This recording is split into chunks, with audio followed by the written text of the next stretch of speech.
தமிழகத்தில் பல்வேறு மாவட்டங்களில் பெய்த கனமழையால் வெப்பத்தின் தாக்கம் குறைந்துள்ளதால் மக்கள் மகிழ்ச்சி அடைந்துள்ளனர். தமிழகத்தில் ஒருபுறம் கோடை வெப்பத்தின் அதிகமாக உள்ள நிலையில் மறுபுறம் கோடை மழையும் பரவலாக பெய்து வருகிறது. ஒரு சில மாவட்டங்களில் பகலில் சுட்டரிக்கும் வெயிலும் மாலை மற்றும் இரவு நேரங்களில் மழை பெய்வதால் மக்கள் சற்று நிம்மதி அடைந்துள்ளனர். இந்நிலையில் விழுப்புரம், திருவண்ணாமலை, வேலூர், பெரம்பலூர் மாவட்டங்களில் நேற்று பலத்த காற்றுடன் கனமழை பெய்தது. தூத்துக்குடி, கோவை, திண்டுக்கல், திருப்பூர் மாவட்டங்களிலும் கனமழை பெய்ததால் மக்கள் மகிழ்ச்சியடைந்தனர்.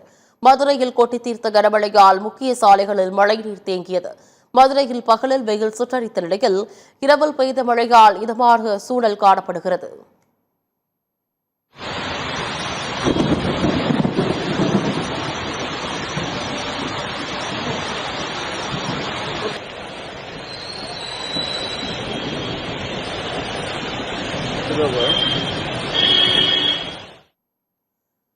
இதனிடையே கோவையில் காற்றுடன் கூடிய கனமழையால் மேட்டுப்பாளையம், காரமடை, சிறுமுகை, பெரியநாயகம்பாளையம் உள்ளிட்ட பகுதிகளில் ஏராளமான வாழை மரங்கள் சேதமடைந்தன.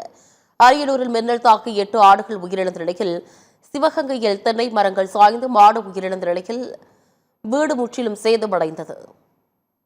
Giriga's summer sale. Buy any AC and get free 2 nights, 3 days holiday package.